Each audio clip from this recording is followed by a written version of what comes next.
Good morning, kids. How are you all? Hope you all are fine. Today we will start with a new letter.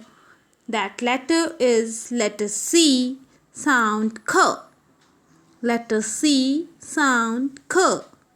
Let's see the things that starts with letter C, sound K. First word is car. Car. Car. Camera. Camera.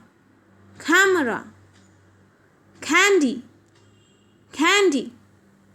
Candy. Coin. Coin. Coin. Cake. Cake. Cake. Caterpillar. Caterpillar. Caterpillar. Cat. Cat. Cat. Comb. Comb. Comb. Cap. Cap. Cap. Candle. Candle. Candle. So, the sound of letter C is neither K nor K.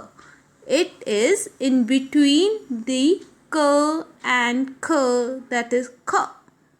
K. So, now you all will repeat after me. Car. Camera. Candy. Coin. Cake. Caterpillar. Cat. Comb. Cap. Candle. Hope the sound is clear to you all.